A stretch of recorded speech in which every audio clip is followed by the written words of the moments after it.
आज की कहानी दुनिया की सबसे हैरत अंगेज कहानियों में से एक कहानी। इसलिए कि आज की कहानी जिस शख्स की है, शायद वो इस दुनिया का इकलौता शख्स है और अभी तक पहला, जिसे फांसी की सजा हुई और 3 बार उसे फांसी के फंदे पर लटकाया गया, लेकिन उसके बावजूद वो बचे।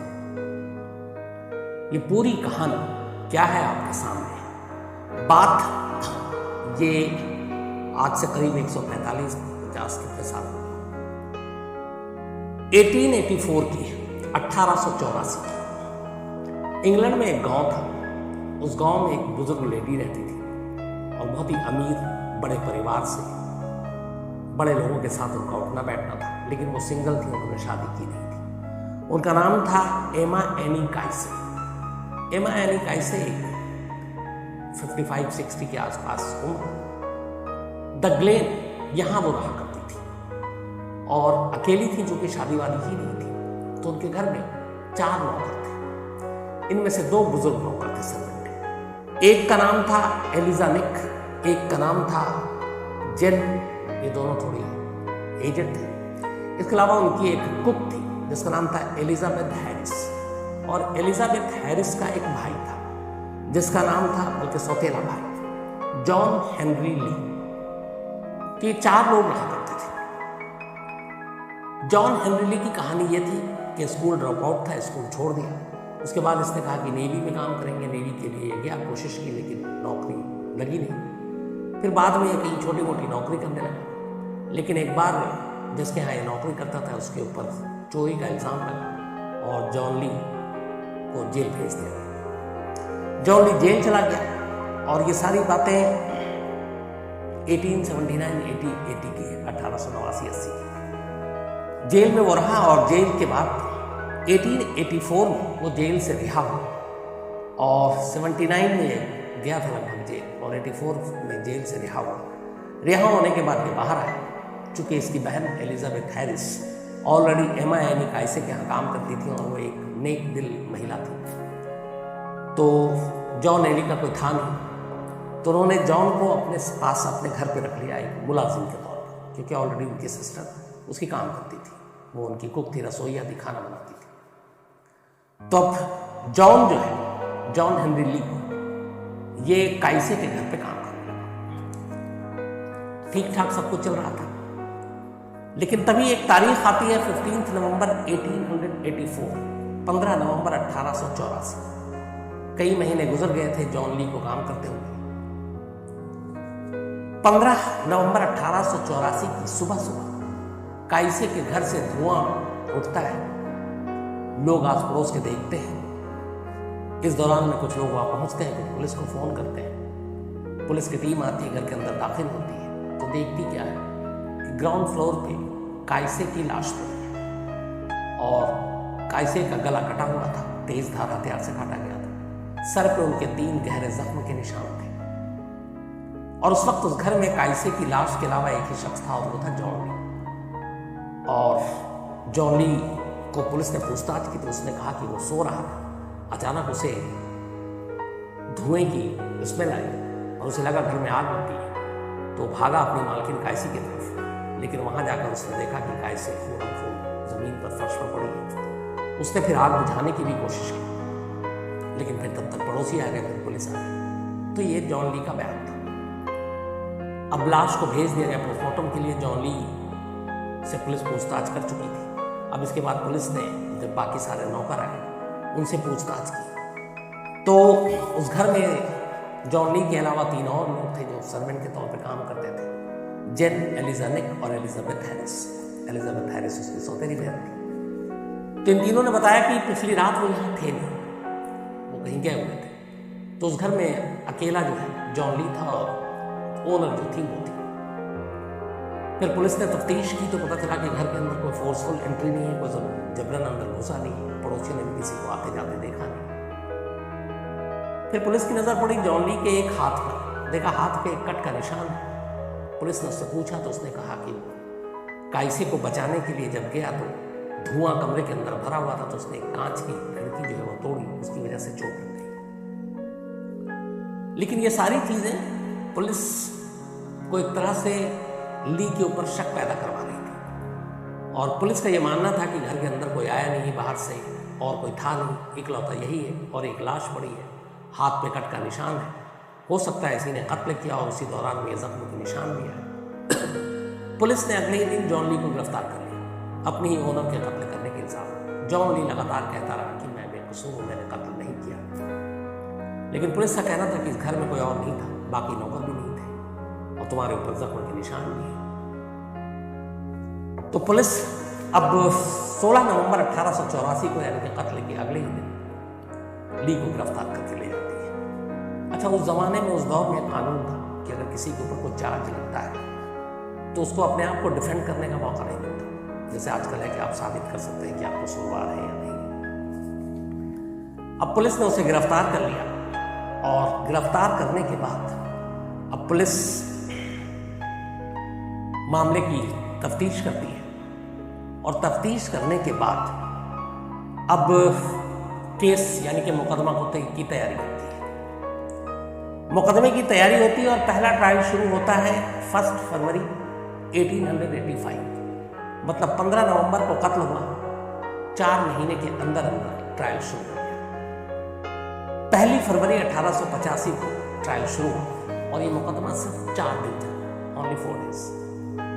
इस मुकदमे के दौरान बाकी तमाम नौकरों के, पड़ोसियों के बयान हुए। एक बयान ऐसा था जिसने शायद अदालत का रुख साफ कर दिया और वो बयान किसी और का नहीं बल्कि जॉन ली की अपनी सौतेली बहन का था, जो एलिजाबेथ हैरिस। उसने अदालत में ये बयान दिया जज के सामने कि एक बार उसने अपनी कानों से सुना था कि उसका भाई जॉन ली ये कह रहा था कि एक दिन वो इस घर को आग लगा देगा और कायसी को भी मार देगा उसी आग में। तो जज ने पूछा कि उसने ऐसा क्यों कहा, तो उसने कहा कि उसका तनख्वाह जो है वो थोड़ा सा कम कर दिया था, काट दिया था कायसी ने, और उसकी सैलरी कम कर दी थी, कटौती की, इस वजह से वो मुझसे नहीं था। अब ये बयान ऊपर से कोई और मिला नहीं कि घर के अंदर मौजूद। सिर्फ 4 दिन के अंदर अंदर अदालत ने अपना फैसला सुनाया और जॉन ली सजाए मौत दे दी। कहा कि इसको फांसी पर लटका दिया जाए। उस वक्त ब्रिटेन में, इंग्लैंड में सजाए मौत जो है वो फांसी या फंदा जो है गले में डालकर ही दी जाती थी। तो सिर्फ 1 फरवरी को मुकदमे की ट्रायल शुरू हुआ और 5 फरवरी 1885 अदालत का फैसला आया, जॉन ली को फांसी की सजा दी गई। हालांकि जॉन ली लगातार अदालत में कहता रहा, जज के सामने बार बार कहता कि मुझे गॉड पर पूरा भरोसा और गॉड जानता है कि मैंने क्या किया, मैं बेकसूर हूं। ये लगातार वो कहता रहा पूरे ट्रायल के दौरान। लेकिन उस वक्त चूंकि वो डिफेंड कर नहीं सकता था, कानून ऐसा था नहीं। दूसरा, बहुत सारी चीज़ें थी जिसकी वजह से भी शायद जॉन ली अपने आप को बेगुनाह साबित नहीं कर सकता था। उस वक्त ना फॉरेंसिक साइंस इतना तरक्की किया था। 1935 से पहले कोई फॉरेंसिक लैब ही नहीं था इंग्लैंड में, और ये 1885 की बात है। इवन फिंगरप्रिंट्स के जरिए कि अगर घर में कत्ल, लाश, ये सारी चीज़ें होंगी, निशान मौका वारदात से मिले, वो 1902 में पहली बार हुआ। तो 1935 में पहली बार फॉरेंसिक लैब, 1902 में पहली बार फिंगरप्रिंट्स, और ये इंसिडेंट 1885 का। तो ये सारी चीज़ें भी जॉन ली के खिलाफ गई और वो अपने आप को बेगुनाह साबित नहीं कर पाए। इसके बाद अदालत का फैसला आया और आखिरकार उसकी फांसी की तारीख तय की गई। तारीख थी 23 फरवरी 1885। 23 फरवरी 1885 को सुबह फांसी का वक्त मुकर्रर किया गया और ये कहा गया कि उसी दिन उसको फांसी दी जाएगी। मतलब सजाए मौत के ठीक 18 दिन के बाद जॉन ली को फांसी देने की तैयारी शुरू कर दी गई। अब इस दौरान में इधर ये हुआ कि फांसी की तारीख तय की गई, 18 दिन बाकी है। तभी पता चलता है कि जो उसकी सौतेली बहन एलिजाबेथ, वो प्रेग्नेंट है और कम उम्र थी, और उस ज़माने में इंग्लैंड में बिना शादी के और इस तरीके से गर्भवती हो, उसको बहुत बड़ा एक पाप और गुनाह माना जाता था। तो उसको लेकर वहाँ की सोसाइटी बहुत सख्त थी। अब अचानक पता चला कि एलिजाबेथ प्रेग्नेंट है। अब एलिजाबेथ प्रेग्नेंट है तो उसका इस केस से क्या ताल्लुक, और एलिजाबेथ किससे प्रेग्नेंट हुई। तो फिर धीरे धीरे जब जांच की गई तो पता चला कि जॉन ली का जो वकील था, जो उसका केस लड़ रहा था उसके डिफेंस में, एलिजाबेथ के साथ उस वकील का, उस बैरिस्टर का रिश्ता था। और अक्सर वो वकील उसके घर भी आया करता था, मिस काइसे। और ये भी थी कि 15 नवंबर को जब ये कत्ल हुआ, उससे पहले 14 नवंबर की रात भी वो उस घर में आया। अब एक गर्भवती होना, एक तीसरे शख्स का एक रात पहले घर आना, उसी शख्स का ये कहना कि मैं इसका मुकदमा लड़ूंगा और फिर उसको फांसी की सजा हो जाती। तो क्या इस कत्ल में एलिजाबेथ हैरिस के उस गुप्त जो बॉयफ्रेंड है, जिसकी वजह से वो प्रेग्नेंट थी, कहीं उसका हाथ तो नहीं था? उसका नाम टेम्पलर था। लेकिन इस बारे में कभी इन्वेस्टिगेशन या जांच हुई नहीं। इधर फांसी की सजा हो गई और अब तारीख भी तय हुई 23 फरवरी 1885, सुबह को फांसी दी जानी थी। अब एग्जिटर जेल, ये इंग्लैंड में ही एग्जिटर जेल में ही बंद था जॉन ली, और वहीं पर 23 फरवरी की सुबह फांसी की तैयारी की गई। उस वक्त पूरे इंग्लैंड में एक जल्लाद जो बहुत ही फेमस था, उसका नाम था जेम्स बेरी। जैसे अपने यहाँ आपने देखा होगा कल्लू जल्लाद और ये सारे। तो जेम्स बेरी ने कई लोगों को फांसी के तख्ते पर फांसी का फंदा पहनाया, लीवर खींचा, तख्ता खींचा और फांसी की सजा को कंप्लीट किया।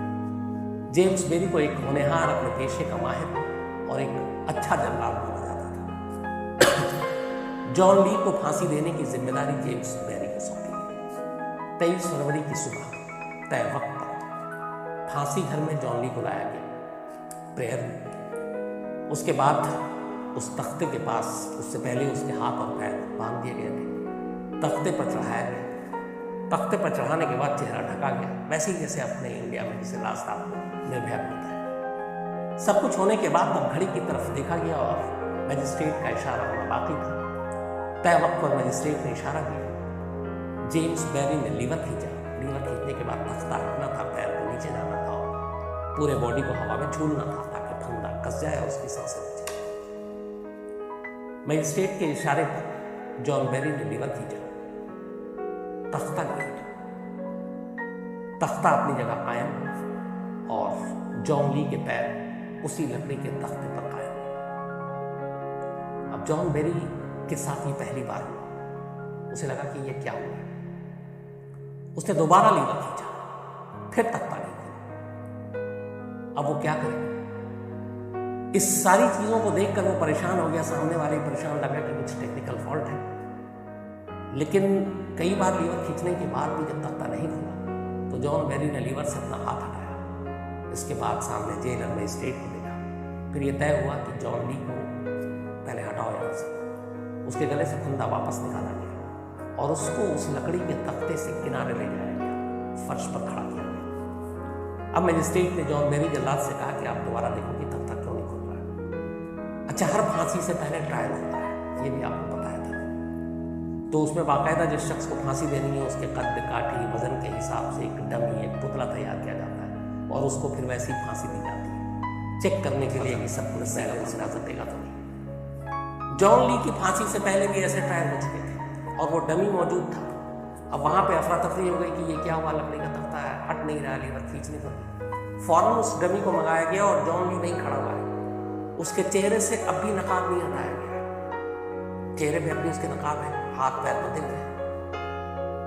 उस डमी को बुलाया गया जो कि जॉन ली के ही कद, काठी और वजन के बराबर का था।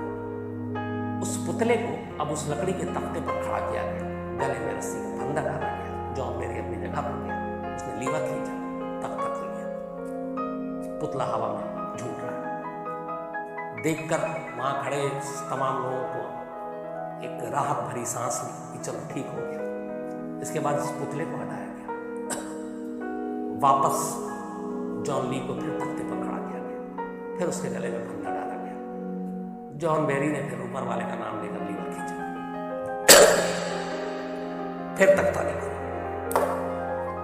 कुछ मिनट पहले डमी से वो तख्ता खुल गया था, लेकिन जब जिसको फांसी देनी थी वो खड़ा हुआ तख्ता नहीं खुला। अब जॉन बेरी फिर परेशान, वो लीवर खींचता रहा, तख्ता खुला नहीं। 6 मिनट निकल गए इस पहली कोशिश में, 6 मिनट्स। 6 मिनट के बाद जब ये लगा कि नहीं होगा, दोबारा उसको हटाया गया, जॉन ली को वहां से तख्ते से। दोबारा हटाने के बाद फिर लीवर चेक हुआ, तख्ता चेक हुआ, फिर डमी को लाया गया, डमी को फांसी का फंदा डाला गया गले में, फिर से लीवर खींचा गया, तख्ता खुल गया। ये दूसरी बार हुआ था। जब दूसरी बार तख्ता खुला, डमी को हटाया गया, जॉन ली को फिर वापस फांसी के उस तख्ते पे खड़ा किया गया, फिर से लीवर खींचा जॉन बेरी ने, फिर तख्ता नहीं खुला। 2 बार 10 मिनट के अंदर जॉन ली को फांसी के तख्ते पर चढ़ाया जा चुका था और दोनों बार माना तख्ता खुल ही गया। अब सारे परेशान। इसके बाद अब उनके साथ आखिरी कोशिश थी। फांसी के तख्ते के इर्द गिर्द मौजूद हर अफसर, पुलिस वाला, मैजिस्ट्रेट और यहां तक कि जनरल जेम्स बेरी परेशान। इंग्लैंड के इतिहास में इससे पहले ऐसा कभी नहीं हुआ था। एक शख्स को 10 मिनट के अंदर 2 बार फांसी के तख्ते पर चढ़ाया गया, दोनों बार ही तख्ता नहीं खुला और वो बच गया। और उसकी हालत यह है उधर जॉन ली की कि वो हर बार कांप रहा है, उसके पैर कांप रहे हैं, पर चेहरे के ऊपर काला कपड़ा डला हुआ है, वो देख भी नहीं पा रहा है। और फांसी के तख्ते के इर्द गिर्द आप बातचीत में कुछ नहीं करते, इशारों में बात होती है, उसे कुछ समझ में नहीं आ रहा, लेकिन उसे लग रहा है कि कुछ तो गड़बड़ है। अब 10 मिनट 2 कोशिश नाकाम, अब लास्ट चांस बचा था। इंग्लैंड के कानून के हिसाब से अगर कोई टेक्निकल फॉल्ट या कुछ ऐसी चीजें आती हैं तो आप 3 कोशिश कर सकते हैं, चौथी कोशिश की इजाजत नहीं। अब तीसरी और आखिरी कोशिश, आखिरी चांस, जॉन ली की जिंदगी और मौत का फैसला इस तीसरी कोशिश में होना था। जॉन ली को फिर वापस खड़ा किया गया, फिर उस डमी को बुलाया गया, उस डमी को लाया गया, उसके गले में फांसी का फंदा डाला गया, तख्ते पर खड़ा किया गया। जेम्स बेरी ने सब कुछ जांचा, लीवर चेक किया, तख्ता चेक किया। इसके बाद फिर उसने लीवर खींचा, तख्ता खुल गया, डमी नीचे।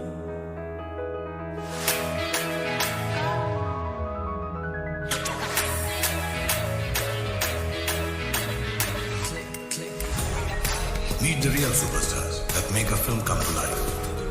Experts who get this. 3 bar dummy के साथ लीवर खींचा गया, तीनों बार तख्ता खुल गया, लेकिन 2 बार जॉन ली के साथ लीवर खींचा गया, तख्ता खुला नहीं। अब तीसरी कोशिश, तीसरा ट्रायल कामयाब हो चुका था, डमी के साथ तख्ता खुल चुका था। इसके बाद एक बार फिर से सब कुछ चेक किया गया, फिर इशारा हुआ, अब वापस जॉन ली को उस फांसी के तख्ते पर तीसरी बार खड़ा किया गया।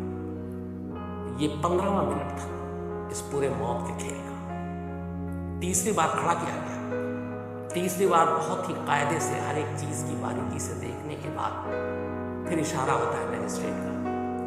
जेम्स बेरी धड़कते दिलों के साथ तीसरी बार लीवर खींचता है, इस उम्मीद में कि अब तक जो कभी नहीं हुआ इस बार भी ना हो और ये फांसी कामयाब तरीके से अंजाम तक पहुंचे। लीवर खींचता है, तीसरी बार भी तख्ता नहीं खुलता। जॉन ली उसी तख्ते पर खड़ा है, दोनों हाथ पीछे की तरफ बंधे, दोनों पैर एक दूसरे से लगाकर बंधे रस्सी से, और वो तख्ते के ऊपर है। 3 अटेम्प्ट हो चुका था, कानून ने जितनी इजाजत दी वो तीनों पूरा हो चुका था। अब चौथी कोशिश नहीं कर सकते थे क्योंकि इंग्लैंड का कानून इसकी इजाजत नहीं देता था।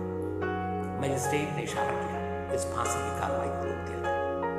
इसके बाद जॉन ली के चेहरे से काला नकाब हटाया जाता है, दोनों हाथ खोले जाते हैं, पैर खोले जाते हैं, और वो हैरान परेशान की हो क्या रहा। इसके बाद उसे पता चलता है कि वो 3 बार मौत के कितने करीब से वापस आया और तीनों बार तख्ता हटा दिया। फिर उसे वहां से निकालकर उसी जेल में, जिस सेल में वो बंद था, उस सेल में रख दिया जाता है। एक इंक्वायरी का ऑर्डर होता है, उस सारी चीजों की फिर से चेकिंग होती है।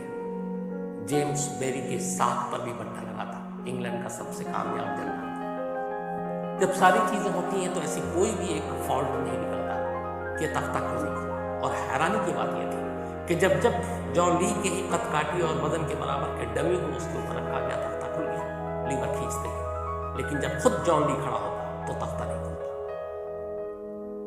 इंक्वायरी हुई, उसमें कोई फॉल्ट ना जल्लाद का निकला ना बाकी चीज़ों का, लेकिन जेम्स हैरी को ये नाकामी इतनी बुरी लगी कि उन्होंने अगले ही दिन इस जल्लाद के पेशे से हमेशा हमेशा के लिए अपने आप को दूर कर लिया। उन्होंने इस्तीफा दे दिया। वो एक सरकारी मुलाजिम थे। उन्होंने कहा कि अब वो किसी को फांसी नहीं देंगे। इस्तीफा देने के बाद उस रस्सी को, जिस रस्सी को फंदा बनाकर जॉन ली के गले में डाला गया था, जेम्स अपने साथ ले गया एक यादगार के तौर पर। हालांकि फिर बाद में उस रस्सी को एक नीलामी में बिका, और नीलामी में जब वो रस्सी बिकी उसके बाद उस रस्सी को खरीद कर वहाँ एक लिटिल डीन जेल है, वहाँ नुमाइश के लिए रखी गई। अब इधर जॉन ली वापस जेल आ गया। पूरी एक रिपोर्ट अथॉरिटी और सरकार तक पहुंची। जब ये सारी बातें पता चली तो फिर ये भी बहस हुई कि अब क्या किया जाए, क्योंकि एक शख्स 3 बार मर चुका था जबकि उसे एक बार मरना था उसके जुर्म के लिए, क्योंकि सजाए मौत सिर्फ एक बार दी जा सकती। तो बहस ये हुई कि उसे 3 बार जब फांसी के तख्ते पर खड़ा किया गया तो हर बार वो मर रहा था, हर बार वो कांप रहा था, हर बार उसे लग रहा था कि अब सांसों की डोर टूटेगी तब टूटी। तो एक तो उसके साथ ये गलत हुआ, एक फांसी की सजा 3 बार उसे दी गई, लेकिन वो फिर भी नहीं मरा। तो अब क्या किया जाए? मामला फिर इंग्लैंड की क्वीन विक्टोरिया तक पहुंचा, और क्वीन विक्टोरिया ने जॉन ली की सजाए मौत को माफ करके उसकी सजा को उम्र कैद में तब्दील कर दिया। उन्होंने कहा कि शायद इसकी किस्मत में मौत नहीं है, इसलिए इसको उम्र कैद में बदल देते हैं। अब उसकी सजा उम्र कैद में बदल दी गई। उम्र कैद में वो उसी जेल में रहा जॉन ली, और करीब 53 साल की जब उसकी उम्र हुई तो फिर 8 दिसंबर 1907 को 22 साल के बाद जॉन ली एग्जिटर जेल से रिहा हो गया। 22 साल उसने टोटल जेल में काटे। 1907 में वो रिहा हो गया, तब उसकी उम्र थी 53 ईयर्स। रिहा होने के बाद जब वो बाहर आया तो कहते हैं कि वो एक मशहूर हस्ती बन चुका था, क्योंकि हर तरफ कई इसकी कहानी मशहूर हो चुकी थी कि एक शख्स था जिसे फांसी के तख्ते पर चढ़ाया गया और 3 बार वो बच गया, और ये दुनिया का पहला शख्स है। बाद में उसने अपनी किताब भी लिखी, और फिर धीरे धीरे कहते हैं कि वो इंग्लैंड से गुमनामी की जिंदगी जीते हुए गायब हो गया। इसके बाद जॉन ली कहाँ गया किसी को मालूम नहीं, लेकिन फिर जॉन ली के बारे में कुछ लोग खोज करते हैं, और आखिरकार खोज के बाद ये पता चलता है कि जॉन ली ब्रिटेन से निकलकर अमेरिका चला गया था। तो खबर ये आई कि वो अमेरिका चला गया। इसके बाद उसकी कहानी के पीछे बहुत सारे जर्नलिस्ट, बहुत सारे लोग पढ़े। फिर उसके ऊपर एक किताब लिखी गई, और उस किताब का नाम था, जो लिखी गई, the man they could not hang, और इसी नाम से जॉन ली मशहूर हो गया। इस किताब के लिखने वालों ने जॉन ली के बारे में तमाम खोजबीन की, और आखिर में उन्हें कामयाबी मिली। 2009 में अमेरिका के फॉरेस्ट होम सिमेट्री में, जो मिलावकी में है, वहां एक कब्र मिली, और उस कब्र के ऊपर एक नाम लिखा था, जेम्स ली। जॉन ली अब जेम्स ली बन चुका था, और जेम्स ली के नाम पर ही वो अमेरिका में रह रहा था। करीब 80 साल की उम्र थी जब उसकी मौत हुई, और कहते हैं कि 1945 में जेम्स ली की मौत हुई थी। तो अमेरिका जाकर उसकी मौत हुई। अब इस जेम्स ली या जॉन ली की पूरी कहानी को लेकर बहुत सारी बातें। किसी ने कहा कि यह चमत्कार था। खुद जॉन ली जब बाहर आया तब उसने खुद एक किताब लिखी, और उसने कहा कि जब वो 4 दिन का ट्रायल चल रहा था और वो कोर्ट के अंदर था, तो जज लगातार जब पूछ रहा था तब वो सिर्फ एक बात कहता था, और हमेशा कराना इम्प्रूव रहता था। उसे कभी कोई बदहवासी या घबराहट नहीं। बोला पता नहीं मेरे अंदर कहाँ से ये कॉन्फिडेंस था कि जैसे कोई है ताकत जो मुझसे कुछ कह रही। तो सिर्फ एक लाइन कहता था कि मुझे मेरे गॉड पर भरोसा है, और मेरा गॉड जानता है कि मैं बेकसूर हूं। यही लाइन वो आखिर तक कहता रहा। और क्या पता, जो 3 फांसी की कोशिश हुई उसके साथ, उसके गॉड ने उसकी मदद की, क्योंकि डमी में तो तख्ता खुल रहा था, लेकिन जॉन को तख्ता नहीं खुल। तो ये है दुनिया की अब तक की सबसे अजीब कहानी। मैंने शुरू में आपसे कहा, और ये वो कहानी जिसमें एक शख्स 3 बार फांसी देने की कोशिश की, तीनों बार बच गया। और फिर उसकी उस फांसी की सज़ा को खत्म करके उसे उम्र कैद की सज़ा दी गई। फिर वो बाहर